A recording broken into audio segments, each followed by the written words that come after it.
Hello friends, क्या आप जानते हो संवेग क्या होता है? अब आप में से कुछ कहेंगे द्रव्यमान और वेग के गुणनफल को ही संवेग कहते हैं, लेकिन ये कोई परिभाषा थोड़ी ना हुई। ये तो आपने संवेग का जो फॉर्मूला होता है उसे लैंग्वेज में बोल दिया। हाँ ठीक है, आपको इस परिभाषा से एग्जाम में नंबर जरूर मिल जाएंगे, लेकिन क्या आपको पता है एक्चुअल में संवेग होता क्या है? आप इससे क्या समझते हो? अगर आपको ये पता होगा तो आपको न्यूमेरिकल करने में भी आसानी होगी। इस छोटे से वीडियो में आप प्रैक्टिकली तौर पर जानने वाले हो कि संवेग आखिर होता क्या है, इसका यूज क्या होता है।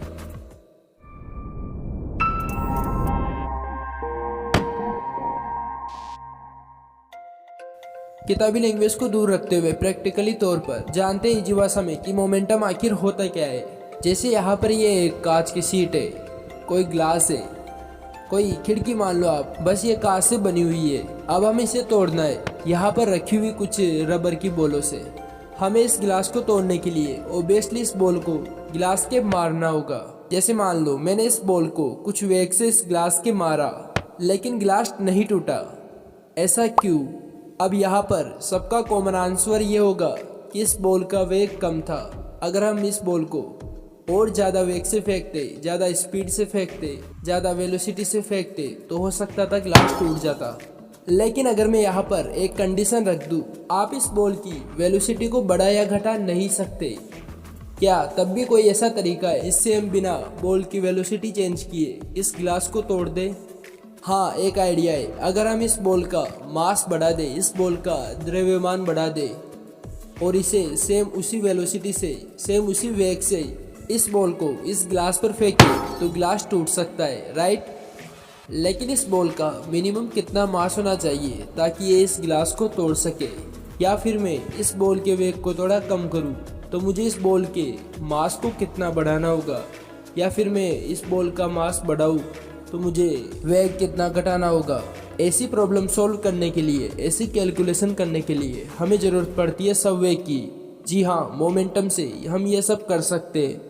इसके लिए सबसे पहले हमें इस बॉल का मिनिमम मोमेंटम निकालना होगा, जिससे हमें पता चल जाएगा कि इस कांच की सीट को तोड़ने के लिए इस बॉल को कम से कम कितना संवेग चाहिए। मिनिमम संवेग निकालने के लिए हमें इस बॉल के किसी एक वेरिएबल को कांस्टेंट रखना होगा। जैसे हम यहाँ पर वेग को कांस्टेंट रखते, मान लो इस बॉल का वेग 100 मीटर पर सेकंड है। अब हम इसे चेंज नहीं करेंगे, बस इस बॉल के द्रव्यमान को ही बदल बदल कर चेक करेंगे कि इस बॉल का मिनिमम कितना द्रव्यमान होना चाहिए ताकि ये बॉल इस कांच की सीट को तोड़ दे। सपोज मान लो हमें इस बॉल का मिनिमम मास मिल गया है और वह है 500 ग्राम। इस बॉल का द्रव्यमान अगर हम 500 ग्राम रखते तब ये इस कांच की सीट को तोड़ देती है उसी सेम वेग से। और अगर हम इस बॉल का द्रव्यमान 499 रखे तब ये इस कांच की सीट को नहीं तोड़ पाती। मतलब 500 ग्राम इस बॉल का मिनिमम द्रव्यमान है जिससे ये बॉल इस कांच की सीट को तोड़ सकती है। अब हम इस बॉल का संवेग निकालेंगे। फॉर्मूले में जैसे ही हम ये दोनों वैल्यू रखते हमें मिलता है इस बॉल का मिनिमम संवेग और वह है 50,000 मीटर पर सेकंड ग्राम। मतलब इस बॉल का संवेग कम से कम 50,000 मीटर पर सेकंड ग्राम तो होना ही चाहिए।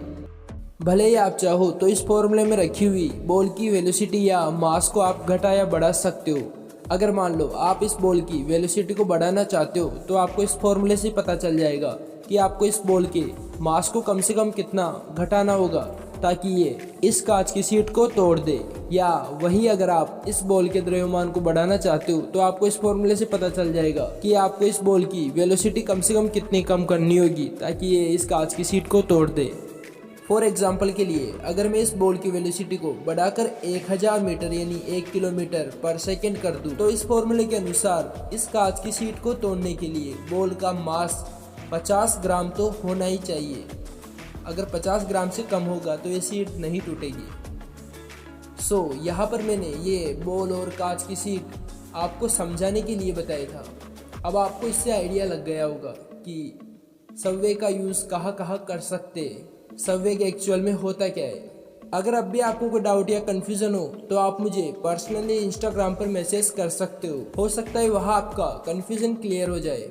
और रही बात इंस्टाग्राम की, तो इंस्टाग्राम का यूज़र नेम वीडियो की शुरुआत से ही नीचे शो हो रहा है। बाकी ऐसे ही और भी कोई टॉपिक जो आपको कंफ्यूज करते हैं उनके बारे में मुझे कमेंट में बताइएगा ताकि मैं उस टॉपिक पर वीडियो बना सकूं। By the way, thank you.